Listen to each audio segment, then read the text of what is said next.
es un poco raro. Bueno, estoy empezando, me parece. Estoy empezando. Estamos arrancando oficialmente. Bueno, primero que nada, muchas gracias Alex por aceptar la invitación, por estar ahí, por dedicarnos este tiempo para hablar de tu obra y de cine en general. Y gracias a todos los que aceptaron la invitación y los que están ahí también, ¿no? Por supuesto. Un poco como decíamos al comienzo cuando empezamos con esta propuesta, es que, bueno, que queríamos aprovechar de alguna manera lo que la comunicación remota nos permite, sobre todo para poder tener encuentros, aunque sea virtuales, con cineastas con los que habitualmente no podríamos juntarnos en la ECU, por ejemplo, ¿no? Ya sea porque no viven en Montevideo o porque tienen una agenda de trabajo muy intensa que no les permite muchas veces. Y bueno, la verdad que esto es una oportunidad para poder aprovecharlos en el mejor sentido de la palabra, porque se ha generado como una especie de parálisis, además en la actividad audiovisual en general, ¿no? No para todo el mundo, pero en general ha sido así. Y en ese sentido, Alex, la primera pregunta, que ya un poco la estuvimos charlando en el preámbulo, es ¿en qué momento te encontró esta situación pandémica? ¿Qué momento profesional te encontró? Yo volví de Berlín el primero o el segundo de marzo, muy contento, muy feliz de haber presentado la película, como muy electrizantemente feliz de haber estrenado la película. Fue el estreno mundial, la primera Fue vez el que se estreno exhibía. mundial en el Festival de Berlín en febrero, cuando el coronavirus era un chiste lejano, era, ¿no?, un rumor. Todos nos parecía un poco escandalosamente gracioso o no, o terrible, pero lejano sí, seguro. Me acuerdo que en Berlín alguna gente se juntaba en la televisión a escuchar del coronavirus, pero era algo que no parecía ser cierto, ni por asomo para los que estábamos acá o allá.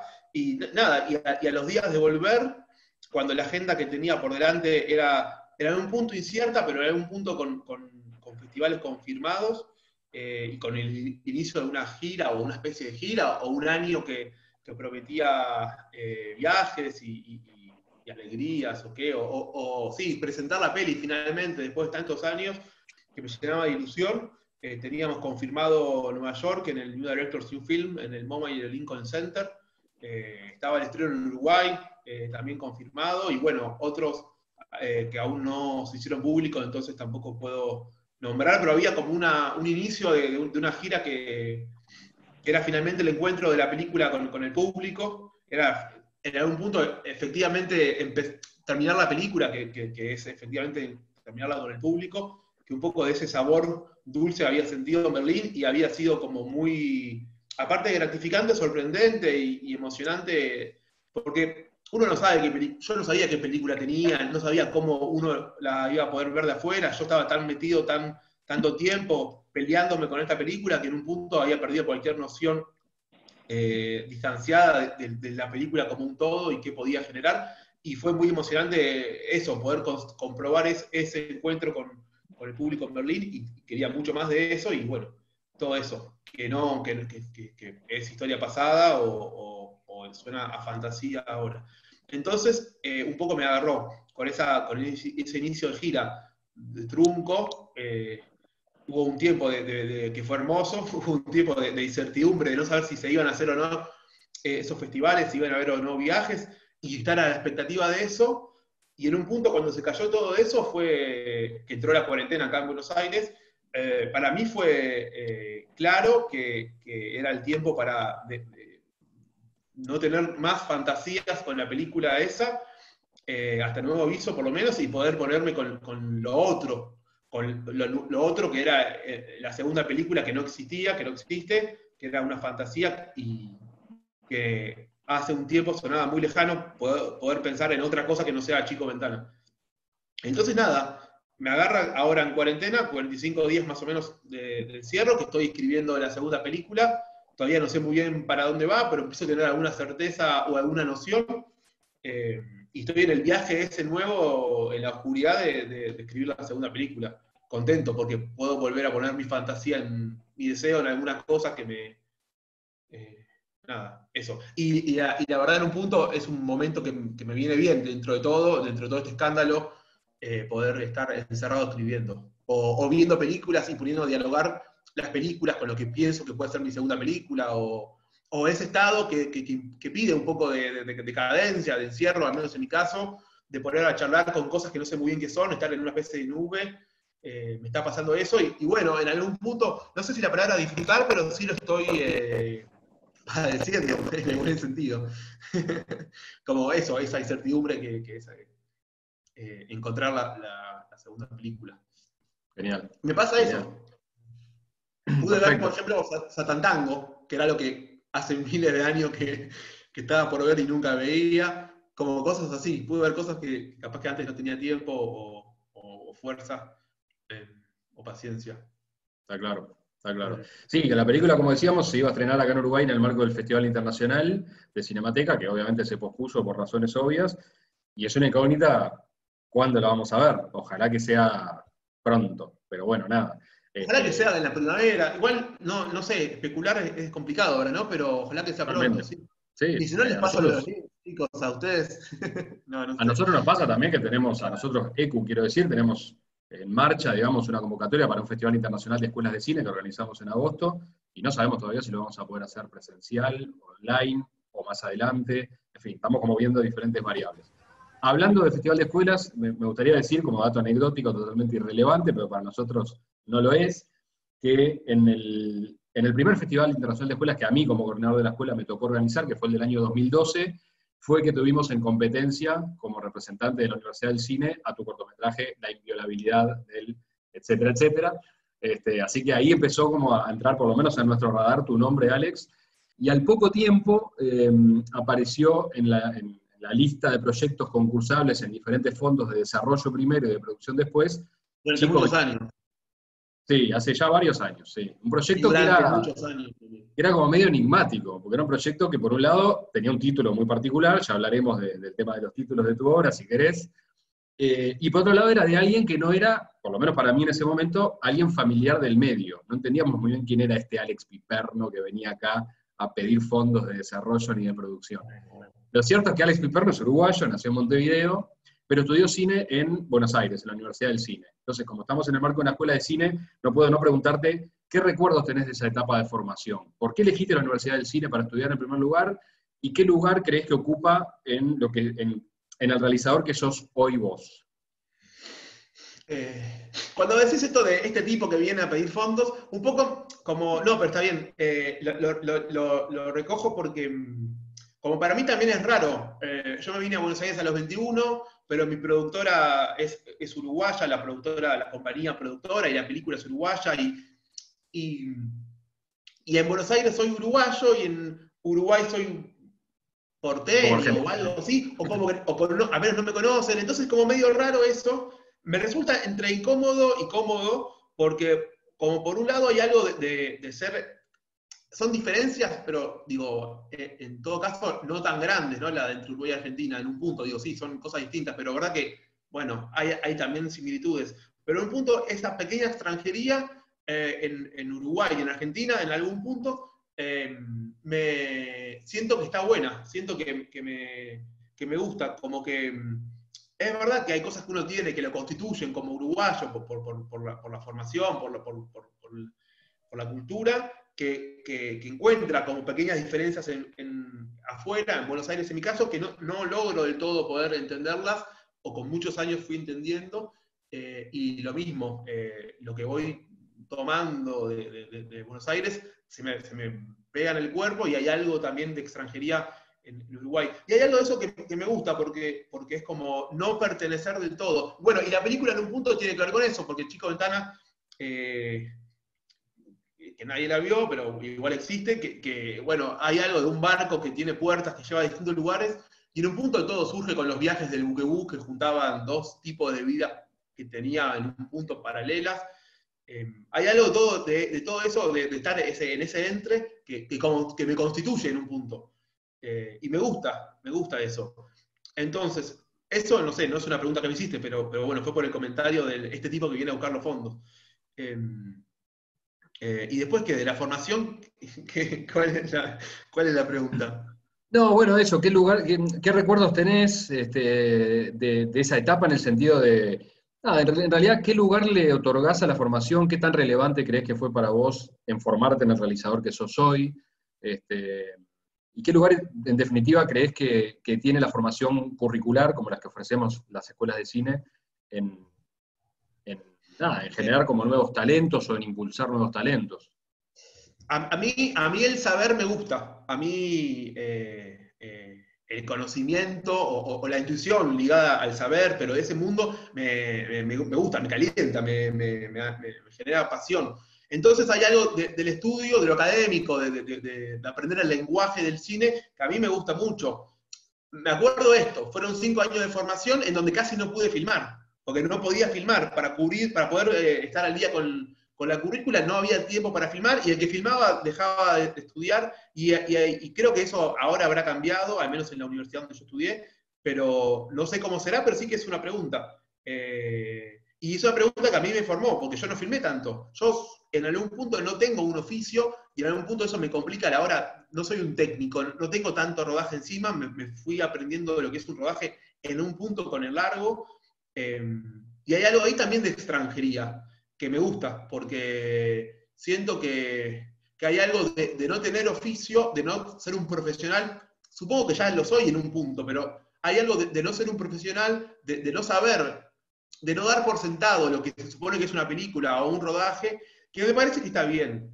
En un punto, si es cierto que pude como hacerme de un bagaje teórico en la universidad, es cierto que hay algo de la práctica que me costó más, y hay algo del cuerpo que también me doy cuenta que me costó, del vínculo con actores. En un punto yo trabajo con no actores porque no tuve experiencia con actores, en algún punto hay algo de lo físico del rodaje que tenían menos que otros saberes, que al ponerlos en práctica hacían agua, porque una cosa es estudiar, una cosa es tener un saber en abstracto, y otra cosa es confrontarlo con la realidad y con las complejidades de un rodaje que tienen que ver como la lluvia, que no sabes cómo filmar, que el guión tenías una idea, y que todas esas cosas que hacen que todo lo que uno podía saber en algún punto lo tenga que dejar afuera del rodaje o contrastar todo el tiempo. Y eso fue un aprendizaje también. Eh, Nada, supongo que igual cada uno tendrá sus tensiones, ¿no? Como hay algo de la formación que cada uno, académica, que cada uno también le pega distinto en función de cómo es cada uno. Yo celebro y agradezco la formación teórica mucho, y ahora siento que estoy empezando a confrontarla con el allí afuera, y también siento que es aprendizaje. Ahí está.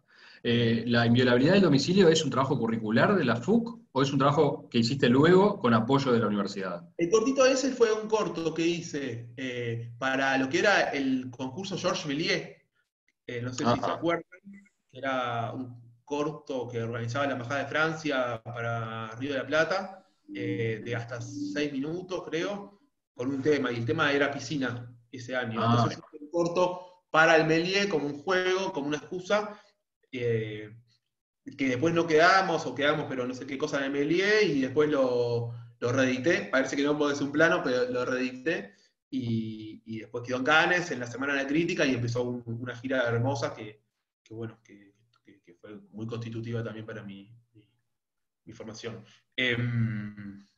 Entonces, eso, era un juego con pocos recursos, y con la idea de mandarlo a esto. A mí hay algo de los deadlines que funcionan, que me parece que es una buena forma de empujar, terminar algo. Claro, tener una fecha concreta, ¿no? Para poder... Pero bueno, pero fue una 7D, lo filmamos con una 7D con el zoom que viene, que todo el mundo odia, de la 7D, y con amigos, y fue media jornada, y salió bien. Genial. Bien. Hay algo con los títulos de tus obras que es muy interesante, ¿no? Lo primero que se me ocurre preguntarte es, a ver, el título es claramente algo que ya de pique llama mucho la atención. Y no siempre tienen una relación, por lo menos obvia, con el contenido, con lo que uno ve. ¿Puede ser que el título sea lo primero que viene en tu caso, o el título es producto del corto? No, a ver, a mí los títulos que describen como groseramente la película o una cosa de la película, me parecen que no son tan productivos, o no me seducen mucho, como me parece un poco aburrido. Entonces sí siempre me interesó que el título pudiese resignificar de alguna forma o hacer un comentario o generar una nueva marco de sentido mayor a lo que es el discurso de la película, a lo que es la película. Entonces, en el caso de la inviolabilidad del domicilio se basa en el hombre que aparece empuñando un hacha en la puerta de su casa, ese título completo. Salió después del corto terminado, buscando yo algún título que sintiera que amplificara el sentido del corto, y lo encontré en un libro de Junger, creo que era La emboscadura, o Sobre el dolor, uno de esos, que era que hay una frase que la cambié un poquito y sentí que dialogaba con la peli de una forma que no podía terminar de todo de decir, pero que sentía que le daba una densidad, y podría decir que siento que hace con el sentido de la película. Pero sí era como la sensación de ser como un espectador de eso que aparece, de esas cosas, esos materiales diversos que parecía no tener relación y que de repente descubrís que tienen relación y que eso hace un chispazo y que le genera un mayor sentido que antes nunca hubiese podido sentir. Eso a mí me gusta, tanto con los títulos como con los materiales de la película. Digo, siento que yo trabajo así, sorprendiéndome ante el encuentro de materiales que antes no tenían relación. Y con Chico Ventana lo mismo. Había una noción de qué podía ser la película, una noción vieja de qué podía ser la película, y había mi búsqueda frenética por encontrar un título, y revisando poemas viejos míos, porque yo cuando fui un joven poeta, buscando poemas míos viejos, encontré un verso que si lo cambiaba podía tener que ver, y apareció la idea de Chico Ventana como una especie de mala traducción de algo que podría ser una especie de superhéroe o algo raro, que yo lo asocio mucho a Chico Migraña, no sé si se acuerdan de MTV de los 90, unos dibujitos. Sí, Chico Migraña, Chico Migraña. Hay algo de ese mal uso del lenguaje, de la mala traducción casi, que hace que permite que se filtre, que se fisure eso y que entre un sentido que no puede uno terminar de decir que es como algo de un error que entra. claro. Y Me vas a yo estoy acordar un poco atento también a todo a eso. Chico Ostra, que es un personaje de Tim Burton, de un libro de No conozco. relatos y viñetas de Tim Burton. Hay un personaje que se llama Chico Ostra y por alguna razón también me remite un poco a eso, aunque no tiene nada que ver. Algo que está mal dicho, ¿no? Y que remite a una función y que reduce al personaje a una función, y que el título de la película reduzca al personaje a una función, me parecía que estaba bien, que hay algo ahí que nombra la peli por primera vez. Es como si la película hiciera un comentario sobre el personaje. Ujú. Está Me clarísimo. acuerdo de cuando estudiaba literatura en el liceo, que vimos un cuento de García Márquez que era El rastro de tu sangre en la nieve, y a mí me daba curiosidad ese tu sangre en la nieve. ¿Quién es el que está hablándole a quién desde el título? Porque ningún personaje después o nada del cuento se hacía cargo de esa persona que nombraba o que interpelaba. Y eso a mí me pareció. Después, al final, el cuento es peor que el título. Pero hay algo de esa voz que nombra. ¿Quién es? Eso a mí me parece fascinante. Mm. Y creo también que hay algo de la puesta en escena, de la enunciación en el cine, de la construcción de sentido, que implica naturalizar un montón de cosas y que implica opacar un montón de cosas e instalar un sentido que siempre es ominoso, porque es esta enunciación, esta cosa, esta instancia, esta persona. ¿Quién es? ¿Qué está queriendo decir? ¿Qué está haciendo? ¿No? Hay algo de no poder terminar del todo, de saber qué es eso que está pasando, qué sentido se está construyendo, para dónde va esto, y uno estar en ese entre de sentido que no puede terminar de completar o de cristalizar, que es lo que más me gusta a mí del cine, de la literatura, del arte, ¿no? Esa sensación de hielo fino que uno igual elige gozoso atravesar. Ujú. Eso a mí me parece fascinante. Entonces hay algo de ese juego que me gusta, para los títulos también. Pero bueno, después de tantos títulos largos, no los voy a hacer más, porque si no, como que deja de ser un juego para empezar a ser una marca, una caricatura de uno mismo, y tampoco quiero ser mi caricatura, al menos tan rápido, ¿no? Está muy bien. Una o dos preguntitas más antes de abrir las preguntas de los participantes. Eh, ¿Podrías resumir brevemente cómo ha sido el largo viaje de desarrollar y producir Chico Ventana? Porque sabemos que llevó muchos años poder hacerla y además es una película muy compleja, por lo que sabemos de ella, a nivel incluso logístico, ¿no? De producción. O sea, es una producción claramente complicada. A los que no la vimos todavía, ¿qué nos podés contar de lo que ha sido posible, de cómo fue posible hacerla, digamos? Ahí cuando uno hace el chiste de que yo empecé con el pelo largo, em, que todo lo hemos hecho, ¿no? Empezó como un ejercicio de, bueno, quiero escribir mi primer largo en el marco de la universidad, de un taller, de un curso que era el taller de guión, que era escribir una película. Eso fue en el 2010, el germen de todo. Y ahí tuve un tratamiento o algo así. Y en el 2011, con el cortito, con la inviolabilidad que quedó en Cannes y toda esa cosa, que habilitó la posibilidad de escuchar un poquito más, a ver qué más tiene este tipo, ¿no? Como todavía está como dulce, muy fresca lo de Cannes, que ayudó un montón, y empezó a quedar en el BAL, en el Bafisi, en talleres como Taller Colón de TIPA, que es un taller de laboratorio que no existe más. Y después ganamos el Fondo de Holanda. Entonces, el 2011, 2012, y San Sebastián en el foro de coproducción, de repente como se habilitó una cosa que fue, por un lado, que potenció el proyecto en la medida en que era nombrado por instituciones prestigiosas, pero que también fue el inicio de un agujero negro que me llevó muchos años, porque de repente me vi trabajando muchos años para el circuito de laboratorios y mercados, y yo sin saber muy bien cuál era la película, cometí muchos errores. No, fue el camino que fue. Hoy en día lo miro para atrás y lo haría muy distinto, pero bueno, la formación que uno fue teniendo. Pero se dio que era una película que tenía una idea y un nombre que podía ser. En San Sebastián la nombraron como una película ovni, ¿no? Como hay algo de una idea o un concepto que llama la atención, y eso generó un interés. Y eso sumado a los sellitos que fue teniendo y al cortito que había tenido una buena suerte y todo eso, generó un largo desarrollo de muchos años en donde nunca pude terminar de entender cuál era la película, porque me vi entreverado en eso, con sus cosas buenas y sus cosas más complicadas, y en el medio empezar a buscar financiación, que tampoco fue fácil. En el 2013 empezamos a buscar financiación de producción.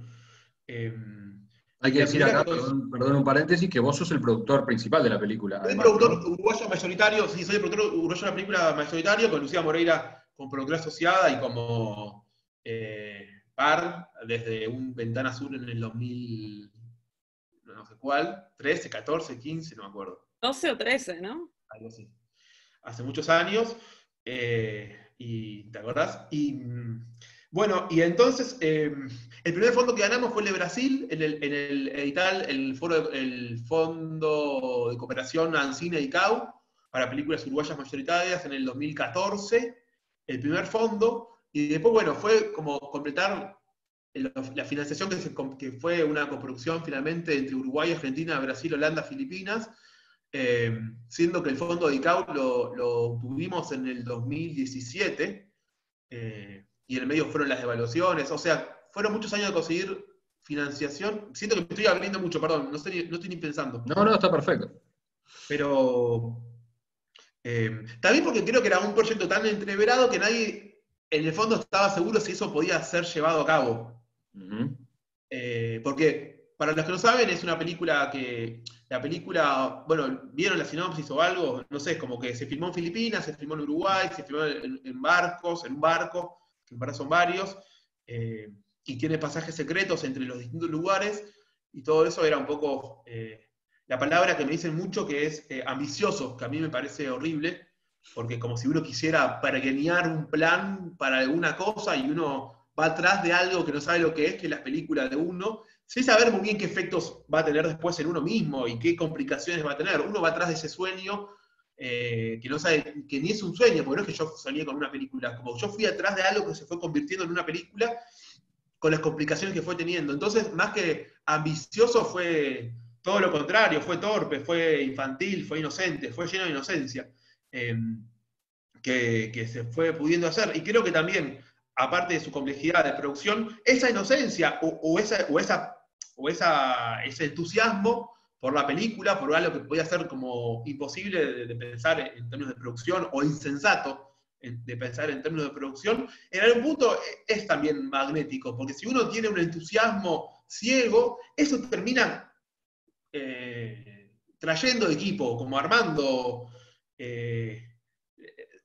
habilitando la posibilidad de poder efectivamente llevarlo a cabo, que fue lo que pasó, con todo el sufrimiento, con todo lo que generó. Empezamos a filmar en el 2017 en Filipinas, terminamos de filmar en el verano del 2019, marzo de 2019, no sé, 2019, por escalas muy separadas, y bueno, y estuvimos montando hasta justo antes de Berlín. Todo desordenado, dije. No, pero dio una idea bastante cabal de cómo fue el viaje de hacer esta película, ¿no? Nunca hubo un guión del todo. Hubo un guión que se hacía para fondos, yo nunca me convencía. Después cuando empezó a buscar locaciones, las locaciones llamaban novedades en el guión, y cuando conocí a los filipinos y estuve ahí, fue a reescribir todo, y todo el tiempo a partir de las limitaciones de producción y de los encuentros con los actores, con las locaciones, con las limitaciones, con las posibilidades, fue que la película se fue modulando. Y también en el montaje, y después, digo, el montaje también fue como dio vuelta a la película literalmente, y muchos aspectos. Y las frustraciones de una escena que no funcionaba como imaginaba, digo, hubo que repensar todo. Todo el tiempo fue madurándose así, al punto donde no tengo guión, tengo pedazos de guiones técnicos de cada parte del rodaje, que por supuesto ya borré. Entonces fue una película que en un punto no la pude ver hasta que la vi en cine y pude verla como los espectadores, y ahí entendí cuál era la película. ¿Y se parecían algo a lo que dio origen a todo este viaje, digamos? ¿Estaba ahí? No sé lo que era eso, no sé lo que era eso. Espero que, por suerte no. Por suerte no. Pero hay algo de cómo sostener el deseo por el proyecto de uno en tantos años, que implica todo el tiempo una renovación de votos, renovación de deseo, y todo el tiempo redescubrir la película, reinventarla cada vez para que se parezca a lo que uno es, o a lo que uno dialoga en el momento en que la hace. Y son capas de eso, y capas de duelo también, y capas de sentir que estás haciendo una película por encargo, porque era un yo que ya no soy yo. Como toda esa cosa se junta, se ata como una especie de nudo borromeo o algo así. Exacto. En ese sentido, mi última pregunta y siguiente tenía un poco que ver con eso. Uno participando, sobre todo cuando es una ópera prima, participando en diferentes instancias de desarrollo, después en fondos, pitchings, teniendo devoluciones, gente que te dice qué tenés que hacer y qué no tenés que hacer, o cómo tenés que hacerlo, hay mucho riesgo de que se desdibuje por completo esa idea o esa intención original, o que simplemente vaya mutando y vaya absorbiendo lo que a vos te sirve y lo que no te sirve. En ese sentido, ¿qué le podés contar? Sobre todo, pienso yo en cineastas jóvenes que tienen una ópera prima en desarrollo y que no saben muy bien por dónde empezar en este viaje de conseguir financiamiento, mejorar su proyecto. En fin, ¿qué precauciones o qué consejos o qué de tu experiencia le podrías decir? Yo creo que se empieza por cualquier lado. Como por cualquier lado uno entra. Yo no sé si el camino que yo hice fue el mejor, creo que no. Digo, en el medio amigos hicieron 2, 3 películas, o en el medio, digo, hubo cambios de gobierno por devaluaciones, pasó de todo. Digo, yo no sé si ese es el mejor camino, ese camino que se me fue armando, que tuvo que ver con el cortito que entró en Cannes, con el proyecto que quedó en el BAL, con el proyecto que quedó, y de repente fue entrando en ese trance. Hay otra gente que, también porque era un proyecto que necesitaba financiación en algún punto, y si no era imposible. Es un proyecto también en ese sentido como que necesitaba un camino más institucional, o no sé, o no, capaz que no. Pero digo, no creo que haya un camino mejor que otro, creo que cualquier camino, creo que uno trabaja con lo que tiene a mano. El tema es lo que uno tenga a mano y cómo tirar de esa piola y cómo ir tirando las piolas que uno va encontrando y que lo conmueven. Está ese lugar común de que los mercados al final terminan lavando la película, que todas se parecen. Eso es si uno tiene voluntad de agradar al otro todo el tiempo, y si uno no tiene un deseo, una llama encendida con el corazón duro de lo que cree o que es la película, o con o una terquedad, o cualquier cosa. Hay algo de creer en el impulso que a mí sí me pasa y creo que es importante. Y después todo lo otro es cómo hacer para encontrarle la vuelta. Yo qué sé. el camino que yo hice fue aplicar a fondos y efectivamente tuve mucha suerte muchas veces y muchas veces, la mayoría de las veces no quedó. Hay algo que a mí me gusta, que alguna vez he citado, que es lindo, es que yo apliqué al BR Lab como 5 veces y la quinta vez quedé. Y Sampaio, el del BR Lab, decía, qué bueno que otra vez aplicaste, yo tenía la ilusión de que aplicaras porque hay que insistir y me gusta eso y no sé qué. Y la quinta vez quedé y estuvo bueno. Igual después fue una experiencia, fue un quilombo el BR Lab porque fueron como muchas evoluciones muy distintas en en un momento muy tardío del desarrollo. Pero también está bien, es como, para mí hay algo de que uno tiene que fluir con la película, con el desarrollo de eso, sin saber muy bien qué hacer. Y si es un error, es un error y hay que bienvenir al error. Es como el rodaje, ¿no? Hay algo de intuición que es lo único que uno tiene. Creo que eso es lo que puedo decir. Hay algo de intuición que es lo único que uno tiene. Y hay que decir la intuición. Suena un poco romántico, pero yo no sabría decirlo de otra forma. Perfecto. Bueno, si te parece bien, Alex, abrimos la posibilidad de que intervenga la gente, los participantes. Acuérdense que lo hacemos a través de la herramienta levantar la mano para mantener un orden y poder visualizar a quién de ustedes quiere participar. Les mandamos los materiales de Alex para que tengan, obviamente, insumos, que disparen preguntas, que disparen un diálogo. La idea es que este sea un diálogo informal con Alex, en base a su obra, obviamente, pero a partir de ahí, hablar de cine. En definitiva, esa es la intención. Mientras llegan las primeras, o ya hay, no, todavía no hay. Mientras llegan las primeras intervenciones, me gustaría preguntarte si el corto documental o semidocumental Hola los fiordos, es inevitable pensar que dialoga de alguna manera con Chico Ventana, por lo menos lo que uno conoce de Chico Ventana, el barco, obviamente. ¿Puede tener que ver con eso en el sentido de que lo hiciste como camino hacia? Lo que pasó fue que en el 2012, al principio de todo el recorrido, con el primer fondo que obtuvimos, me fui de scouting a un crucero con un amigo de F, a ver cómo era un crucero, a filmar, a ver qué aparecía, a ver qué aparecía. Y hicimos un scouting de lo que duró el itinerario, que eran como 2 semanas o algo así, en el 2012. Y en el 2016, como no pasaba nada con la película, y estaba un poco manija, agarré ese scouting y hice un corto, con algunos planos que me gustaban, con algo que sentía que se armaba un núcleo, no sé si narrativo, pero de sentido, o de calor, o de frío más bien, porque es en el sur.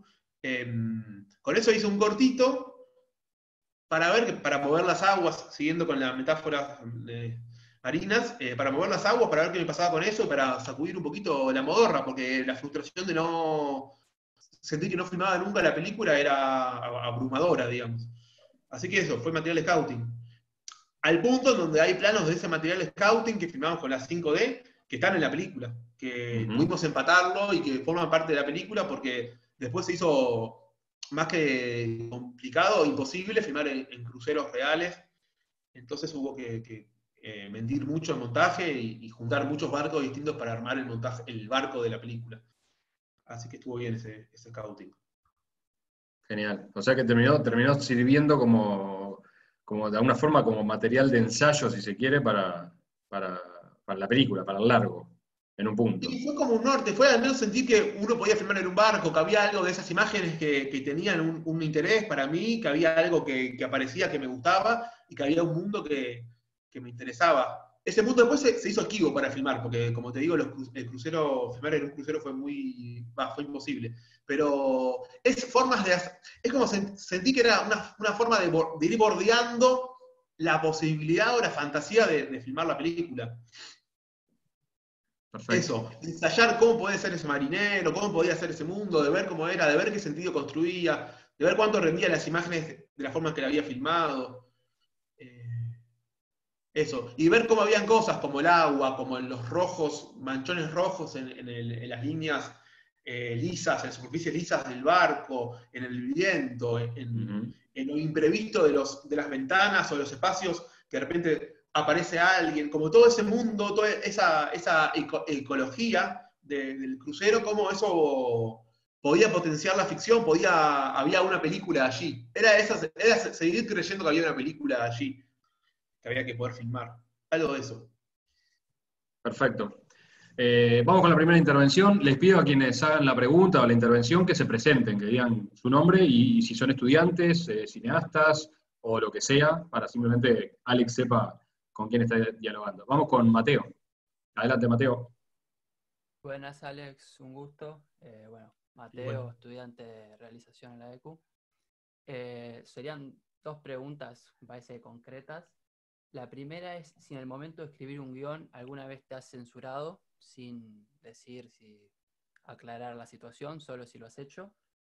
Y la siguiente es que también en el momento de escribir, si es que te sentás un día y te pones a escribir lo que salga, o un día se te ocurre algo con un final y a partir de ahí te pones a realizar el proceso de la historia, o te pones más con los personajes, o en qué te centralizás a partir de eso.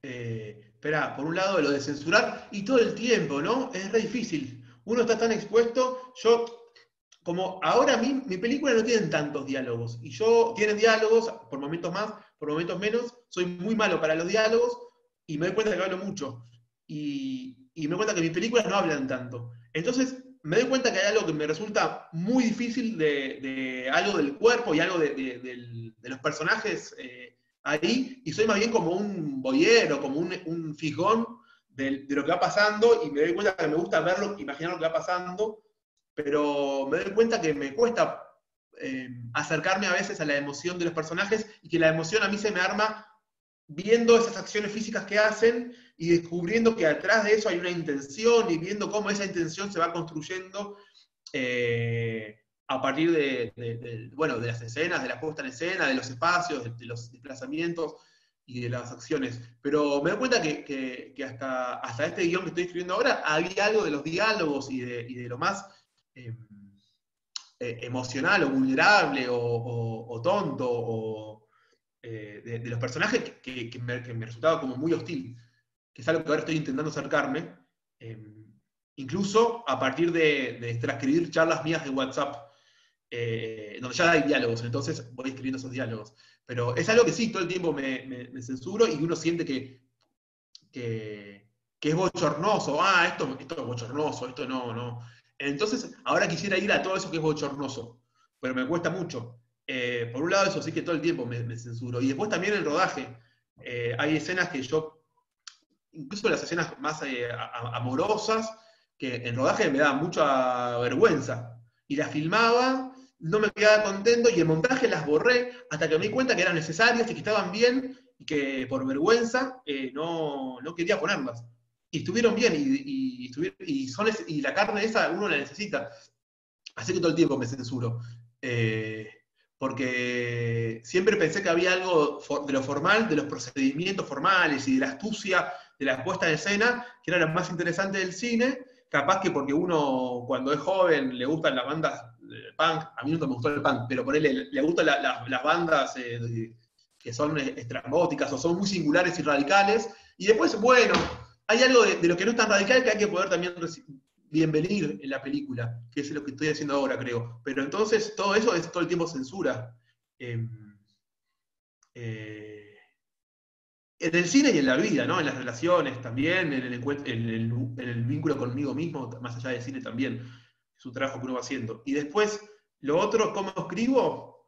En general tomo notas, tengo ideas, me mando mails, y después junto todas las notas de los mails en un documento, con el nombre de la película o con algo que titule ese proyecto, y tengo muchas páginas de notas que después no las uso, pero al menos empieza a ver una nube, y que hace que todo lo que veo películas y todo el tiempo las pongo a charlar con lo que creo que puede ser mi película, o me gusta un procedimiento, o me gusta algo que pasa.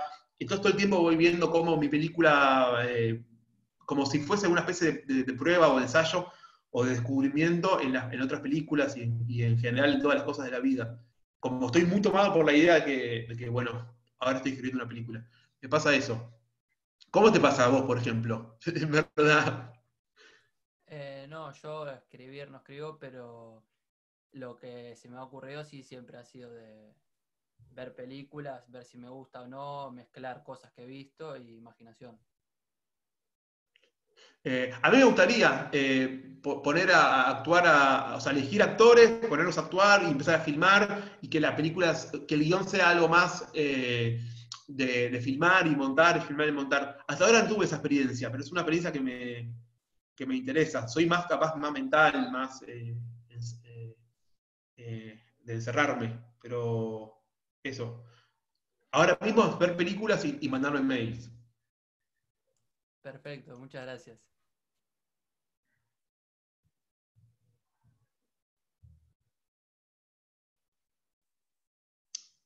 ¿Hay más preguntas o algo así? Perdón, tenía el micrófono apagado. Vamos con Santiago. Adelante, Santi. Hola, buenas tardes Alex. Yo soy Santiago, soy de la carrera de realización de la ECU. Quería preguntarte más o menos cómo era tu proceso de llevar los guiones que tú haces a la realización. Imaginando que fueran cortos, capaz que en el caso de una película porque ya es una escala muy grande, pero por ejemplo, ¿cómo podrías aplicar tu proceso para nosotros, de llevar nuestras ideas a realizarlas a cortos, a cortos nuestros, básicamente? Hasta ahora mi experiencia, y sobre todo en cortos, no, y en general fue, tengo un guión, entonces hago un scouting, voy a la locación y saco muchas fotos fijas de la locación, buscando encuadres, buscando puertas, ventanas, diagonales, profundidad de campo, plano dentro del plano, componiendo y viendo cuál es la potencia de esa locación. Y después veo esas fotos, veo qué me interesa de todo eso, y voy de vuelta y hago como una especie de story, pero con las fotos, pero en la locación con fotos. Porque lo que pasa es que cuando veo una foto, cuando veo un sistema cerrado o abierto, que es un encuadre, ahí puedo ver recién como si fuese un teatro las cosas que van pasando en ese encuadre. Y entonces un poco reescribo, o esa fue mi experiencia hasta ahora, reescribo la escena o veo la escena, en verdad, en función de esas posibilidades que tiene el plano. A mí me gusta mucho componer con diagonales, con profundidad de campo, con cuadro dentro de cuadro, con fuera de campo que se activan. Entonces, es como un sistema que hasta que no tenés la imagen de eso, a mí no sé cómo hacerlo. Entonces, son guiones muy abiertos, de una pura acción, y después en el espacio la termino de poder entender. Me pasa eso.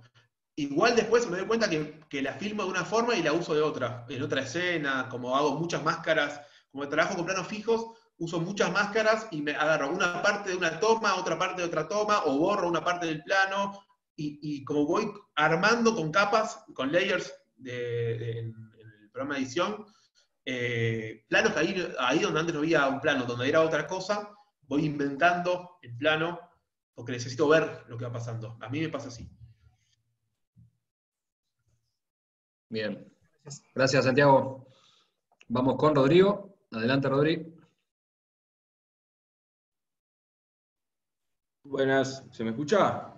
Perfecto. ¿Cómo estás, Alex? ¿Cómo están? Soy Rodrigo, estudiante de la carrera también. Y bueno, en realidad mi pregunta va más por el lado de la actuación y la relación con los actores, específicamente con el tema de los diálogos que vos dijiste que por ahí capaz que no te llevabas muy bien con el tema de la escritura de diálogos. Y bueno, ¿cómo te llevas con eso? Porque capaz que yo además también estudio actuación y como actor o como intento de actor, a veces prefiero que justamente los diálogos no estén tan preestablecidos porque a mí me gusta también jugar un poco con eso y tener cierta libertad. Entonces, eso, ¿cómo es tu relación? Mira, yo siempre trabajé con no actores. Respecto a los diálogos, como que yo no doy líneas fijas. Yo, por ejemplo, en Filipinas fue un caso muy, muy singular, que fue trabajar con campesinos filipinos que hablaban un dialecto, que hablaban en el pueblo ese del norte, entonces tenía el traductor que hablaba el dialecto, que hablaba filipino y que hablaba inglés, y yo hablaba el inglés con él. Y yo explicaba cómo era la escena, daba consignas de qué es lo que sabía que decir, y decía, chicos, hagan lo que quieran, digan como lo puedan hacer, usen sus palabras. Si les pinta decir una cosa, digan lo que quieran. Un poco era como que eso se vuelva carne en ellos. Nomás hay direcciones de la escena que a mí me interesan que, en principio, que sucedan. Y también me pasa que yo hablo mucho en plano, lo cual es un problema para los sonidistas y para mí, pero también es como la forma de hacer, como si de repente a mí se me ocurre, veo una cosa en escena, le digo al actor, hace tal cosa o decí tal cosa, o le tiro la línea, y eso va armando sistema. Y en la parte de Uruguay, por ejemplo, con Inés Bortagaray, que es la actriz protagónica uruguaya, que no es actriz, pero es una excelente actriz, me pasaba algo que era increíble, que sentía que Inés, que es guionista y escritora, tenía una capacidad brutal de ser guionista en escena. Entonces ella, por alguna magia que no sé cómo hace, podía ver la escena y podía pensar la escena como guionista desde el lugar de actriz, y entonces proponía un montón de cosas, y uno se vale de todas esas cosas para poder escribir. En un punto, el actor y el cuerpo del actor y el mundo del actor y sus posibilidades son materiales para uno que uno tiene que poder poner a funcionar y poner a relacionar con el resto de los materiales. Entonces, nunca diría que un diálogo hay que decirlo así, sino más bien es ver qué pasa cuando el actor o la actriz dice eso, qué le pasa a él o a ella y qué me pasa a mí, y qué relaciones nuevas aparecen con la escena. A mí hasta ahora me pasó así. No sé si respondo. ¿Sí? Sí, perfecto. Rodrigo. Muchas gracias. Gracias. Aprovecho para me echar una pregunta ahí en relación a los ensayos, Alex. ¿Qué lugar ocupan, si es que ocupan algún lugar en la planificación de tus películas, los ensayos con los actores? Y también la cuestión de puesta en escena, ¿no? Que luce como tan cuidada, qué tan planificada es, o si efectivamente es algo que desarrollás en la locación, en el momento del rodaje. Como decía, hay algo de la instancia del scouting que para mí es central, de poder ir a las locaciones y ver qué potencia siento yo que tienen esas locaciones o esos encuadres, cómo inauguran cosas que capaz que ni estaban en el guión y encuentran un equivalente mejor en imagen a partir de esa locación que uno nunca hubiese. Viste que hay planos o momentos de cine que son puro cine, que si lo escribís como una escena de guión no es nada, o no es nada. Y de repente hay una potencia en la imagen y en el sonido y en el sentido, en la puesta en escena, que hacen que uno diga, ¿y eso cómo lo pensás? Es imposible. Entonces hay algo de ese encuentro con la locación que para mí es muy importante, que es un ensayo, es poner a actuar a la locación y poner a ensayar con la locación y sentir que uno se entiende con la locación. Y con los actores, todo lo que yo pueda filmar y ver y volver a mi casa, a mi cucha, y en la oscuridad ver qué pasa, y ver qué pasa si pruebo montar esto con esto que grabé en un ensayo o en una prueba, a mí me viene bien, porque soy muy especulador en ese sentido. Entonces lo necesito. Y si se puede, mejor. Pero no para ver, como para encontrar cosas, siento que es el ensayo, ¿no? Como no para ensayar lo que vas a filmar después, sino para encontrar algo que no sabías que podía haber y para ver qué cosas sí puede haber de ese guión en la película. Entonces eso sí me interesa mucho. Está clarísimo. Volvemos a las preguntas, vamos con Juan Recuero. Adelante, Juan, que no sé si tenés micrófono, porque me acuerdo que la otra vez no lo tenías, o si nos vas a escribir tu pregunta. Un segundo. Ahí está, Juan. A ver, ¿se escucha ahí bien? Perfecto. Perfecto. Bueno, es como que buenas noches a este punto ya. Yo soy Juan, como que la carrera de realización, así. Y lo que es como que tú ya habías mencionado como que hace un rato, esta idea como que en tu proceso como que creativo, de escritura, como que tú como que veías películas y las hacías medio que dialogar, así, con lo que estabas haciendo, y creas como que una cierta conversación. Como que la pregunta entonces viene de, ¿qué tan frecuente o qué tanto te ha pasado y cómo te sientes al respecto cuando, no sé, como que estás buscando películas y de repente encuentras una y pensás, esto no simplemente se parece a lo que estoy haciendo, es casi lo mismo. Es casi lo mismo lo que estás haciendo, como que, ¿y qué tanto te pasa? Y si querés algún ejemplo de eso.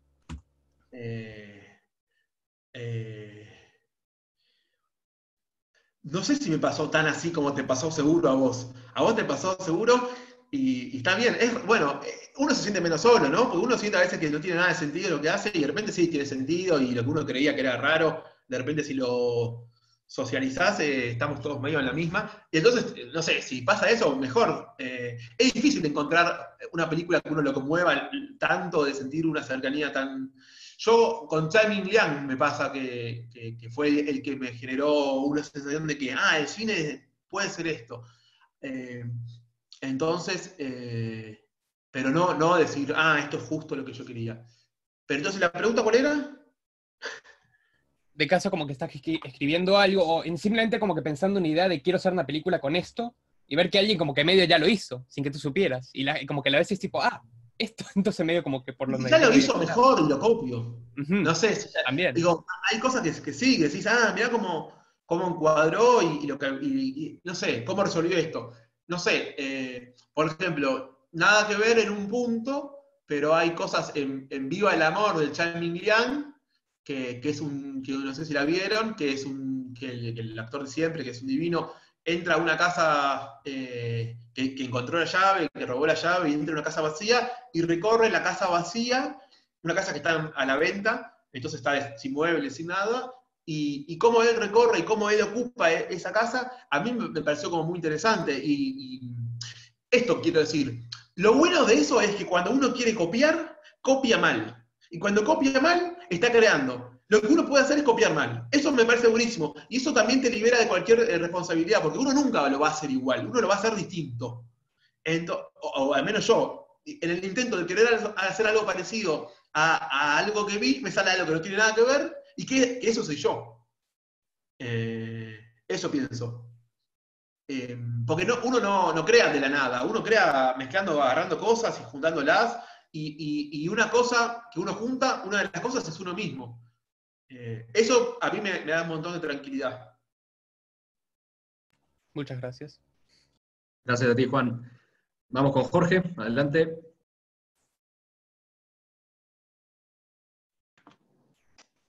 Buenas noches, gracias Alex por la instancia esta. Te he escuchado en alguna entrevista hablar un poco, lo que a mí me interesa hablar que tires alguna idea de lo que mencionabas en esas entrevistas, es ese pasaje de los cortos al largo, digamos. Tú decías que tenías una serie de aprendizajes allí, e inclusive mencionabas que había cosas que no querías volver a hacer. Si podés mencionar alguna de ellas, de repente... Me está mandando, me muere. Por ejemplo, en un corto que creo que deliberadamente no se lo mandé a Ukikio, que se llama Los Ebúes, era un corto que a mí yo vivía en un PH, en una propiedad chorizo, y filmé filmé el cortito ahí con mis vecinos, con los departamentos, con los apartamentos de mis vecinos y con una perrita que tenía, que se llamaba Livia. Y era una peli que al final se juntaban todos los vecinos en el living de la casa de unos vecinos y iban yendo al baño y de a uno, como si fuese una ceremonia solemne, y no volvían, y en el baño de repente te das cuenta, o no, porque nadie se dio cuenta, que desaparecían.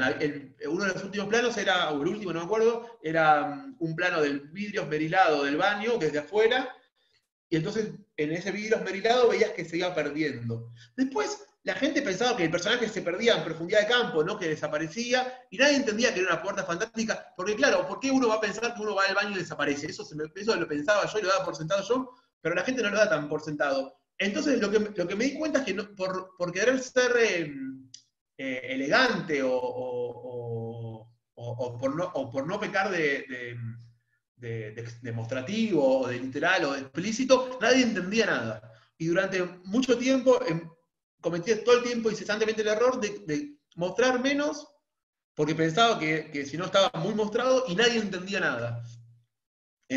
Eso fue un problema, y eso fue a la hora de pensar Chico Ventana, que tiene unas puertas fantásticas y que te conecta mundos distintos, espacios distintos. Ok, hay que mostrarlo eso. Esto que decía cuando yo decía que tenía todo el tiempo censura, autocensura, es una autocensura, por no querer ser explícito y literal, termino no pudiendo comunicarme con el otro, no pudiendo decir lo que tengo para decir. Eso es algo que me pasó todo el tiempo, con los cortos y con el largo un poco a veces también, que es algo que estoy intentando poder pensar ahora. Entonces, eso es una cosa. Mostrar menos de lo que tendría que haber mostrado. Si bien suscribo a la máxima bresoniana de hay que mostrar lo menos posible, y si se puede mostrar nada, mejor, pero no se puede mostrar nada. Si bien hay algo de eso que me parece inquietante y provocador y interesante para pensar, también es verdad que hay que poder mostrar y hay que poder mostrar. Y eso fue un error que yo muchas veces hice. Sí. Por ejemplo, eso. Por ejemplo, eso, y por ejemplo, no tomar como material el alma humana, ¿no? Como algo de lo más de sentido del afecto, de la afección de las personas. Es algo que hasta ahora siento que no tomé como material y que ahora quiero tomar como material, y que claramente en los cortos me pensaba que era suficiente con mostrar de lejos y poder insinuar relaciones, y que eso iba a dar cuenta de una profundidad no dicha, de un fuera de campo potente, y es verdad que a veces uno no termina, o yo no terminaba de ayudar a que eso apareciera. Entonces, animarse a trabajar con lo más banal o puro, o contradictorio, lo que uno le da vergüenza, lo más vergonzoso de uno mismo, es algo que ahora quiero hacer y que antes no hice. Muchas gracias. Gracias, Jorge. Adelante, Juan Ponce, bienvenido.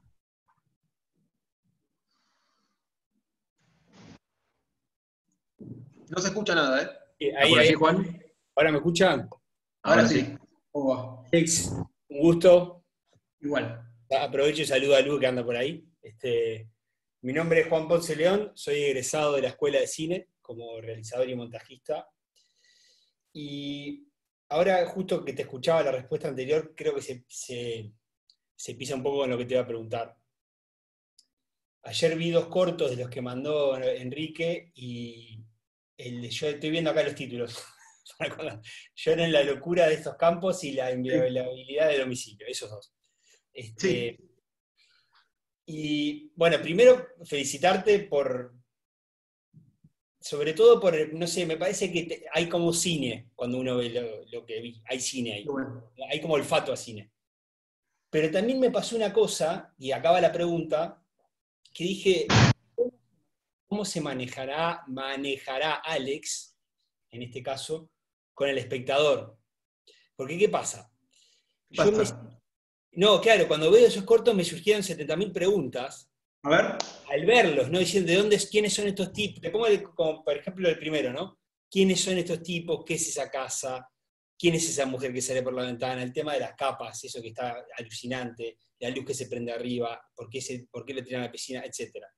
El otro corto, la niña, ¿quién es esa niña? ¿Quién es esa familia? ¿Quién es ese matrimonio? ¿Por qué esa casa? Preguntas que uno se hace cuando mira. Y lo que me parece interesante es, ¿qué te preguntás vos cuando lo creás? Porque yo te puedo hacer 100 preguntas ahora. Pero esto lo ato con esta cosa. Vamos.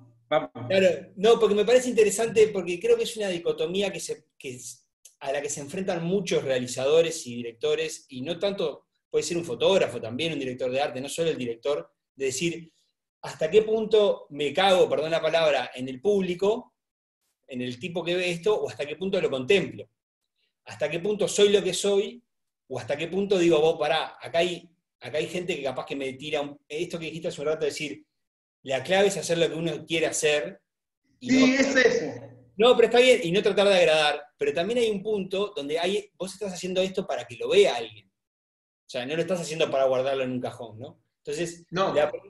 La pregunta es cómo te manejás, porque tenés un cine con una firma muy clara. No es tan, o sea, no es blando, ¿no? Es como una cosa, este soy yo, acá, esta es mi visión. Está buenísimo. Entonces, la pregunta es cómo te manejás en el proceso, no tanto en el después, porque después ya ahí se abre otra puerta. Pero cuando estás en la escritura, en el set, a la hora de elegir el encuadre, de hablar, ¿cómo te manejás con el espectador? Ese alguien al que trabajás y pensás, si se va a hacer esas preguntas, si no, nada, eso.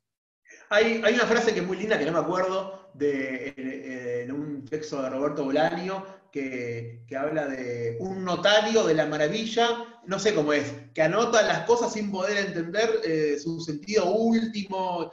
Como hay algo, yo como guionista o como director, lo que soy es un espectador, soy un espectador de las cosas que van apareciendo en ese teatro mental que uno puede tener, y entonces yo no pienso desde adentro de los personajes o desde el sentido, desde una verdad, de un núcleo duro de verdad que puedes llegar a ver, sino lo que a mí me pasa es que yo me sorprendo al descubrir lo que empiezo a ver que va pasando, ya sea en la escritura de guión, con las imágenes que se me aparecen, o como hablábamos, en la locación, en las tomas, al ver lo que se va poniendo en escena. Entonces, a mí lo que me gusta es sorprenderme y decir, mirá qué va a pasar, no me digas que puede pasar. Entonces, cuando es como un espectador que dice, mirá si pasa esto, y bueno, y lo puedes hacer, entonces lo vas haciendo, pero desde afuera, como desde un efectivamente espectador que ve eso que va pasando y que se entusiasma con eso que va descubriendo y con esas relaciones posibles que uno empieza a pensar que puede llegar a ver. Creo que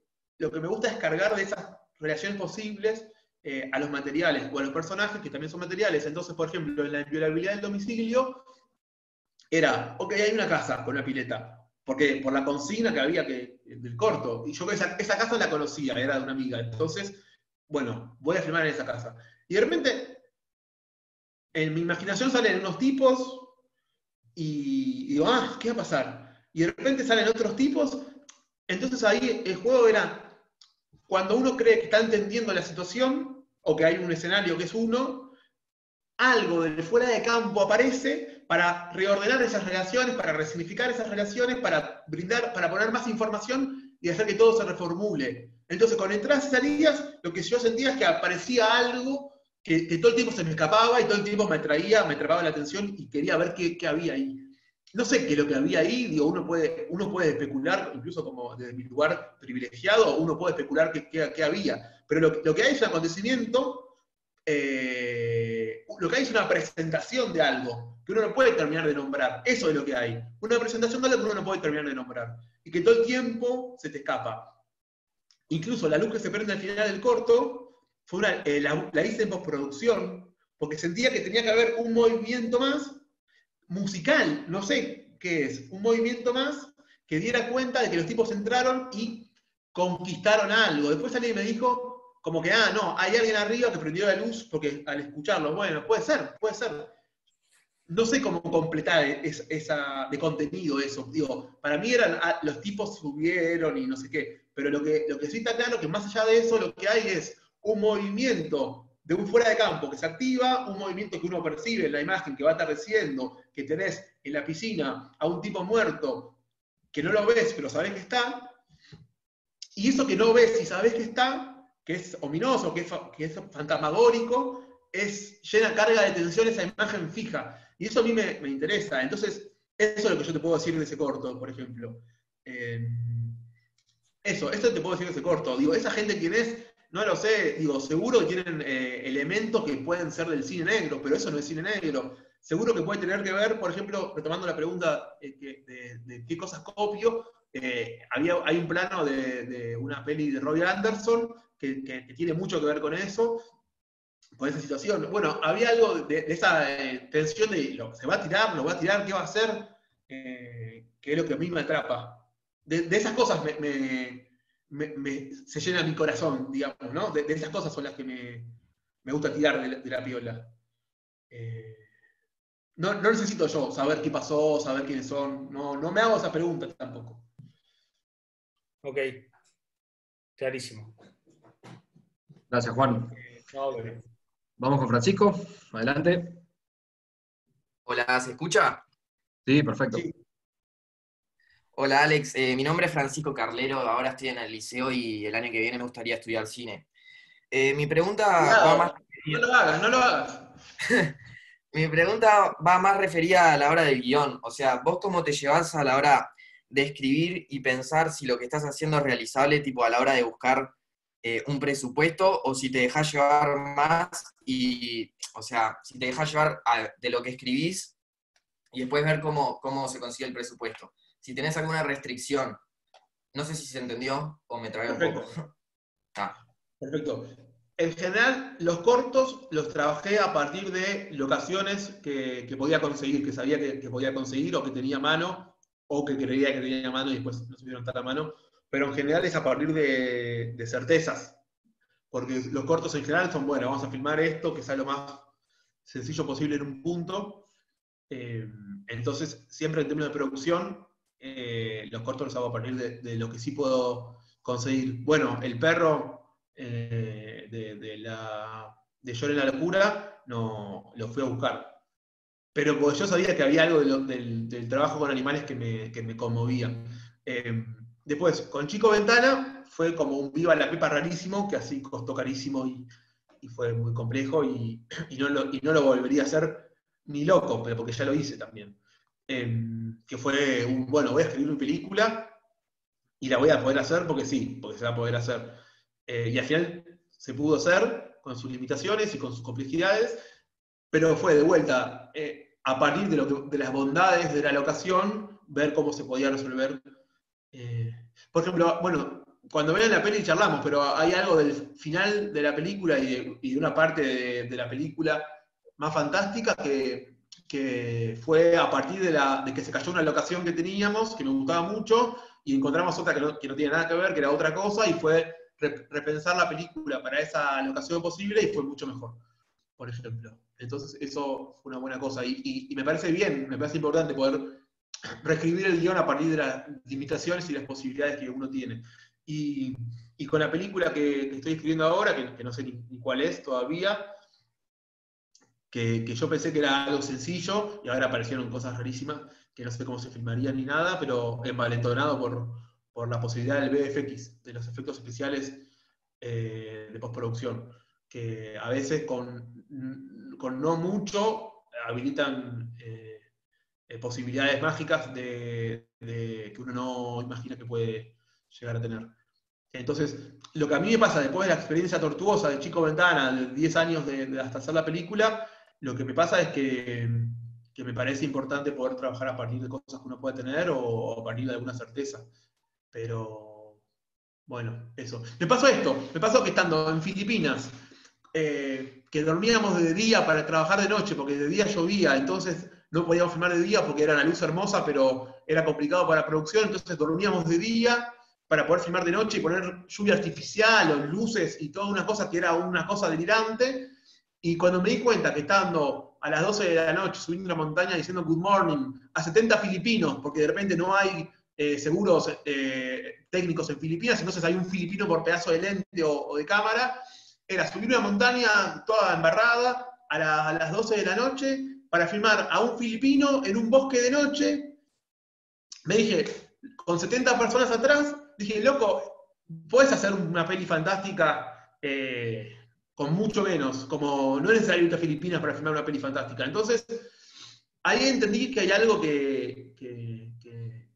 bueno, que habrá que tendré que poder repensar, y que espero poder repensar, todavía no lo terminé de hacer. Pero es importante hacer la película. Y también la verdad que el momento en que empecé a escribir Chico Ventana era otra situación económica, ¿no? Que ahora capaz que es incluso más inhóspito pensar en producir una película así. Entonces, no sé, la famosa respuesta al latiguillo del impulso y de eso, y de lo que uno tenga a mano. Eso, contando entre lo que uno tiene a mano el largo aliento, si lo tiene. bueno, muchas gracias. No sé si respondo. Sí. Gracias, Francisco. A propósito de esto y de la complejidad y de este adjetivo que te decían, obviamente, cuando presentabas tu proyecto de que era ambiciosa, una reflexión, en realidad no es una pregunta, pero por ahí dispara alguna reflexión más, es que todo acto cinematográfico es ambicioso en un punto, ¿no? O sea, hacer cualquier película es ambicioso, más en nuestros países, en nuestros mercados, con las posibilidades y con los recursos que tenemos. Obvio, hay algunas aventuras un poco más complejas que otras, y seguramente vos te embarcaste en una muy compleja, pero también en un punto, como vos mismo dijiste, la tenías que hacer, y ya la hiciste.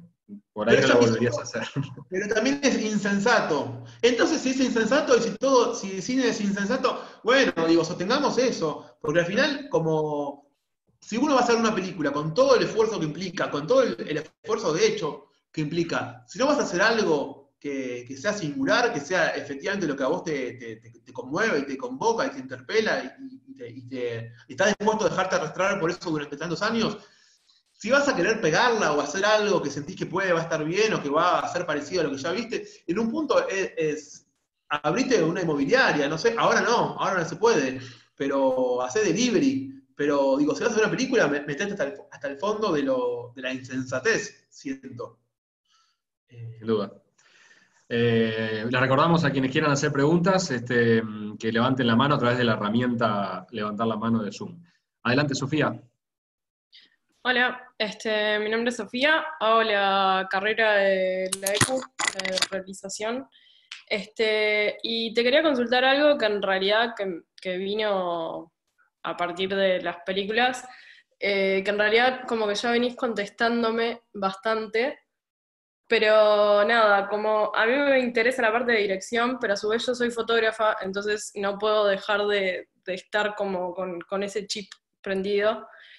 Y nada, y hay algo ahí en tus películas que tienen una foto bastante interesante, como que comunican pila, y nada, y esto de que hablabas de que vos sos el espectador, veo una cámara fija que es una espectadora, está de lejos, está hablando, no está hablando directamente, sino que está mirando.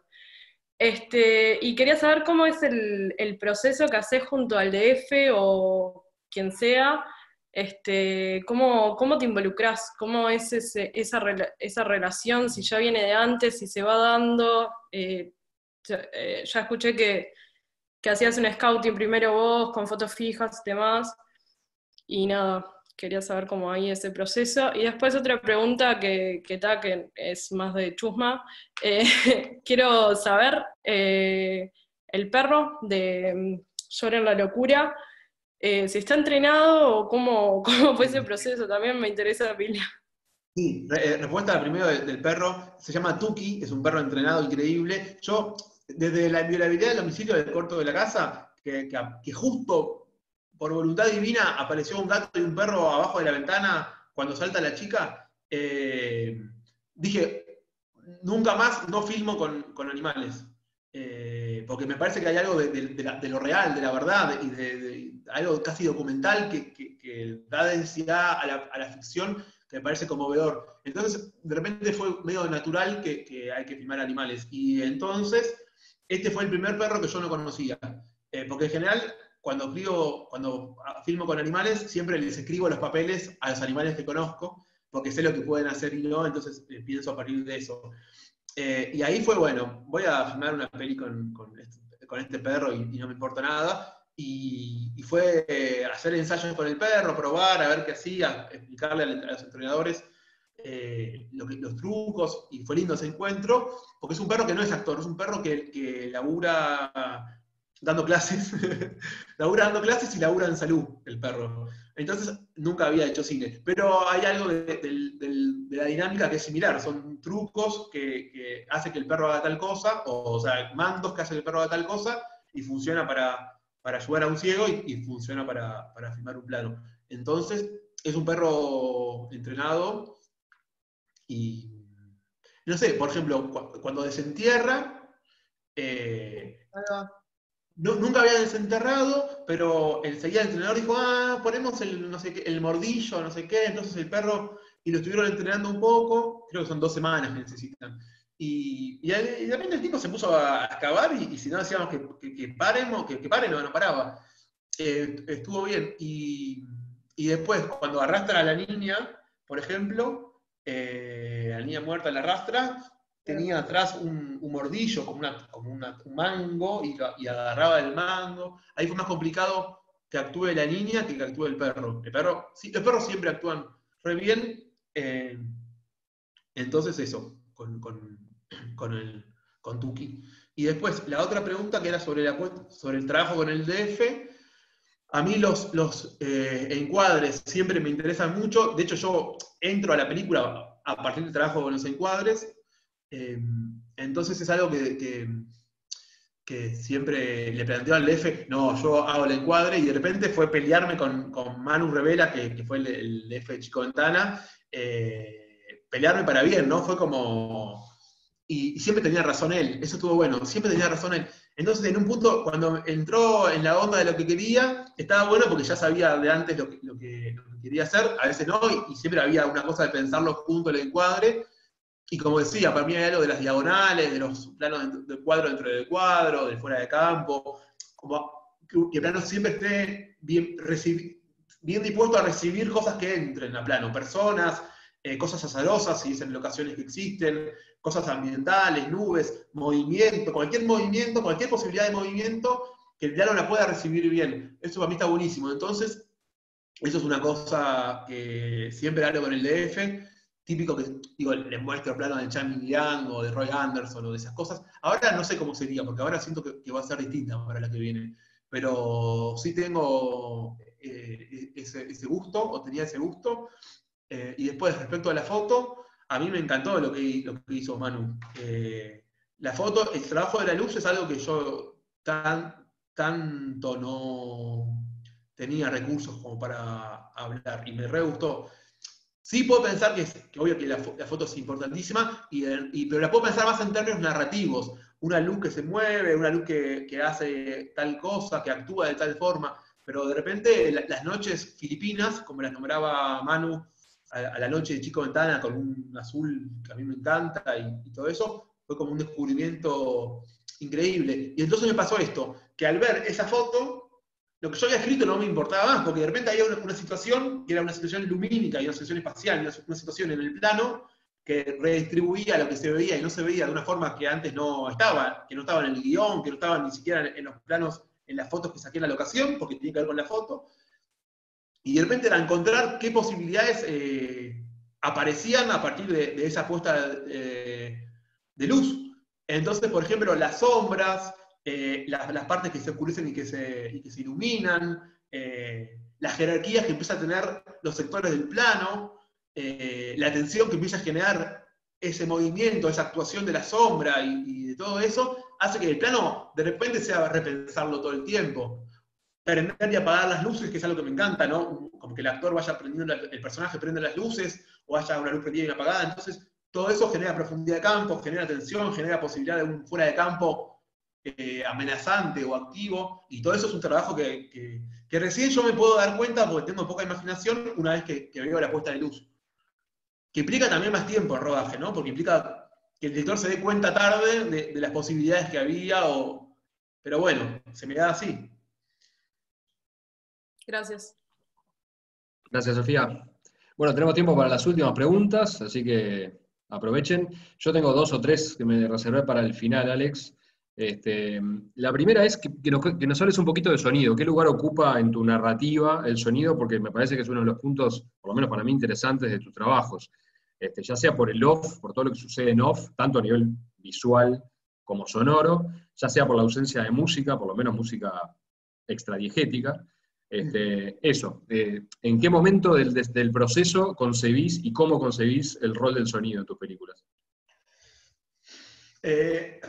A mí, yo el sonido estoy atento siempre, me parece como muy importante esa frase hecha de que el 50% es imagen y sonido, en un punto es cierto, en un punto contemplarlo siempre, no sé qué significa, porque hasta que no lo escuchas es difícil entender cómo es. Digo, hay mucho de entender la película para mí y de construir la película que sucedió obviamente en la etapa de diseño de sonido, incluso en la mezcla, hice cambio de montaje y cosas porque, digo, descubría posibilidades narrativas que no había entendido, que no había descubierto antes. Entonces es fundamental. Y en el guión y en el rodaje en general, como yo le doy mucha importancia al fuera de campo, y a la resignificación y a la renovación de las relaciones de los materiales en plano, el sonido todo el tiempo es una capa importante que resignifica. Y como en general yo nunca laburé con música extradiegética, quién sabe lo que sucede ahora, pero hasta ahora nunca lo hice, un poco a la sombra de Bresson y de su Biblia, que me parece hermosa, Notas sobre el cinematógrafo. Me pasa que bueno, que la música, pero más que la música, como las posibilidades de construcción de sentido se dan a partir del uso del sonido.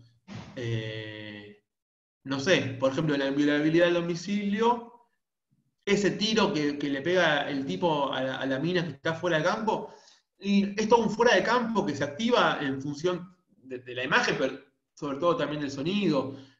Hay un tren que pasa. Claro, para mí hay que estar bien dispuesto a recibir lo que va pasando todo el tiempo. Un tren, efectivamente, a esa hora pasó. En ese momento del plano, increíble, porque fue justo antes de que tiren al personaje al agua. Pero era un tren que era feo, entonces después en postproducción lo sacamos, propusimos otro tren sonido, que era más lindo, y lo corrimos en un lugar que nos convenía más. Pero era una idea que nunca se me hubiese podido ocurrir, porque ¿cómo se te ocurre que pasa un tren? Yo qué sé, a mí no se me ocurre. Y entonces eso, y entonces es grabar en ensayos y en tomas y en general, estar atento también a todo lo que va pasando casualmente. Y poder apropiarse de esos errores o de esas eventualidades. O también el viejo truco de poner cualquier sonido en plano y ver qué pasa, cómo reacciona la imagen ante un sonido arbitrario. Todo eso. Y después también a partir de la desesperación, porque hay muchos planos que el montaje empiezo a poner que no tenían la función de ser parte de una escena, entonces robo de otra escena, o robo de un plano, una toma que quedó mal, o que no funcionó, o que hubo un momento muy bueno, que con máscaras lo reconstruyo, hago otro momento que no había en rodaje, y después el sonido empieza a ser fundamental para poder ordenar el sentido de todo eso. Entonces, siento que en cada momento, en cada etapa del guión, del rodaje, de la postproducción, el sonido todo el tiempo es algo que uno lo va descubriendo en su materialidad en cada vez. Genial. Una pregunta banal, pero ¿es posible que la casa de la inviolabilidad del domicilio sea la misma de Shoren? Sí, es la misma, es la misma. Es la misma, ¿verdad? Sí, sí, sí. Solo que la vemos de planos diferentes, si no me equivoco. Sí, sí, uno es un plano muy externo y después en la otra estás muy adentro, entonces no la terminás de reconocer del todo. Sí, es la misma. Ahí va. Bien. Me gustaría aprovechar, ya que está Lucía Moreira, que creo que todavía está por ahí, pedirle que intervenga también. Básicamente nos gustaría como entender qué rol cumple una productora asociada en un esquema de producción como el de Chico Ventana, ¿no? En cualquier esquema de producción, pero en particular en el de una película tan particular, valga la redundancia, cuál fue un poco el rol de Lucía, y también entender un poco cómo se va armando esta arquitectura de socios, que son los productores o los coproductores, en una producción cinematográfica, ¿no? ¿Te parece, Lucía?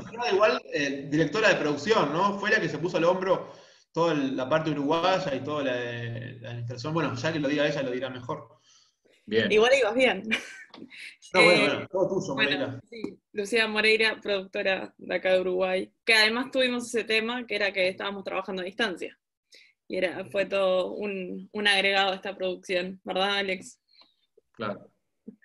Sí, yo me sumé inicialmente como directora de producción cuando nos conocimos hace unos años atrás y estaba empezando como esta etapa de búsqueda de financiamiento y fui acompañando todo este proceso desde esta parte de Uruguay. En realidad como Uruguay es el productor mayoritario de la película, había toda una parte que hacer en eso, en seguimiento de fondos, cumplimiento y como más parte de gestión que la estuvimos llevando entre los dos desde acá. Y después, finalmente, una de las etapas finales de rodaje fue en Uruguay, entonces cuando llegó ese momento también ahí el rol de directora de producción fue más fuerte en realidad, porque es eso, era toda la parte de gestión del rodaje local, y bueno, y eso, incorporar equipo desde acá, y toda una parte que no se había consolidado tanto en las etapas previas, digamos, por las características que tuvo el rodaje. Además, si bien, bueno, es un largo, todo eso, en realidad fue de equipo de reducido, entonces tampoco era que había mucho equipo trasladándose en todas las etapas, sino que estaba el equipo de los directores, digamos, las jefaturas de cada una de las áreas, que fue viajando, sí, pero cuando estuvimos filmando en Montevideo se sumó una parte del equipo que todavía no estaba incorporada en etapas anteriores, digamos. Y realmente fue toda una aventura. eso, aprender lo de las diferentes etapas, que a nivel de logística fue complejo también, empezar por Filipinas, que era, bueno, del otro lado del mundo, e ir llegando a que filmamos en Montevideo, que necesitábamos también ver eso. Hoy algo que aprendimos, creo a todos, que era un poco ver cómo afectaba cada una de esas etapas en las otras, ver qué etapa convenía también filmar primero, no solo a nivel como financiero o eso, de logística en general, sino también a nivel de puesta en escena, de guión, como ir haciendo ese engranaje y también cumplir con los fondos, porque cada uno tiene como sus propias normas y demás, y bueno, fue un Tetris interesante que fue, bueno, de varios años, pero llegamos hasta acá, y bueno, en realidad había mucha expectativa con el estreno en Cinemateca, estrenar localmente, y también que el equipo pueda ir a verla, y que se haya puesto es un poco apenante. Vamos arriba. Gracias, Lucía. Por favor. Alex, me gustaría preguntarte por una película de la que tengo entendido que sos coproductor, que es Parabellum. ¿Puede ser? Sí. Porque sabés que se da la coincidencia Hoy, muy fortuita de que la pasan hoy en TV Ciudad, en un ciclo que están organizando Cinemateca y TV Ciudad, la pasan hoy a las 10 de la noche. ¿Qué nos puedes contar de Parabellum? ¿Por qué la tendríamos que ver? Medio promo para la función de hoy. ¿Me estás metiendo ahí? ¿Que haga una promo? No, bueno, sí, vendenos nada. No, es una película que no se conoce mucho, sé que se estrenó acá, se exhibió creo que en Cinemateca, muy poco tiempo, probablemente muy pocos la hayan visto, y hay una oportunidad preciosa de verla. ¿Qué podés contarnos de Parabellum? Para empezar, Parabellum, y también Juan a los 12, que es una película de Martín Shanley, que está buenísima. Hagan ese 2x1. Esa la pasaron ayer viernes. Bueno. Sí. Bueno, entonces no. Parabellum la dirige Lucas Riner, que es un amigo muy querido, austríaco, es austríaco, pero es más argentino que Perón, uno podría decir. Lucho, le decimos. Y es su primer película de 2015, que se estrenó en Rotterdam, que es copro Argentina, Austria, Uruguay, y que acaso en esta época de apocalipsis tiene bastante sentido, porque en algún punto trabaja con esta idea de cómo la clase media aborda la situación de fin del mundo. Hay algo de eso, y hay algo de un devenir más... porque viste que como en estas situaciones como medio extremas aparece algo de lo real o de lo real de la naturaleza, que uno a veces da por sentado que uno puede hacer un montón de cosas y cuando no las puede hacer aparece algo de guerra. Y bueno, hay algo de guerra en Parabellum que está buenísimo. Así que habría que verla con los ojos de hoy cómo se vería, porque seguro que se ve distinta a cómo se veía en ese momento. Así que bueno, véanla y todo eso. Perfecto. Y antes de terminar, Alex, me gustaría que nos contaras un poquito. Nosotros estamos lanzando junto contigo un taller de análisis cinematográfico. Les cuento además por si no se enteraron. Estamos como en la pausa, estamos en la propaganda. Estamos en el momento promocional de la reunión. No, pero no quería dejar de pasar la oportunidad porque por ahí hay gente que puede estar interesada, y para sí o para otros. Y estaría bueno por ahí que contaras un poco cuál es la impronta del taller, la propuesta, de qué va a ir. De mayo, el 14 de mayo, El 14 de mayo de manera online, obviamente, ¿no? De manera online, en este mismo medio. En este mismo canal.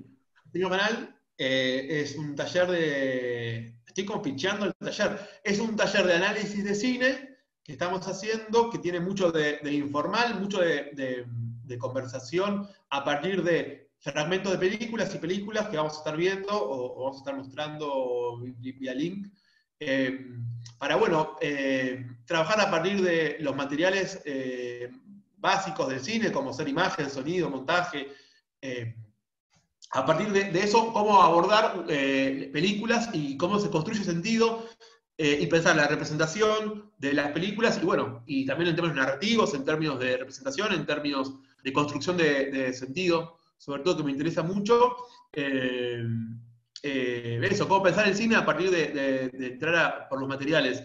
Para mí hay mucho de diversión, de charla, de pensar juntos, de comparar, por ejemplo, cómo una película resuelve una cosa, cómo la resuelve otra, qué implica la resolución de una forma, de una escena, qué está diciendo, qué está tapando, qué qué moral está dando por sentada o naturalizando también, porque es cierto que dejar fuera de campo o en campo una cosa, ya sea una imagen o una subjetividad o lo que sea, implica una posición en el mundo, implica una representación del mundo, una construcción de sentido naturalizado que uno no puede no entrar, uno empatiza porque está construido de una forma en donde uno empatiza. Entonces, desarmar esa construcción de sentido me parece interesante como espectador y también, claro, como cineasta. Pero como espectador, porque el cineasta es un espectador, en ese sentido, exigirle a la imagen que confiese,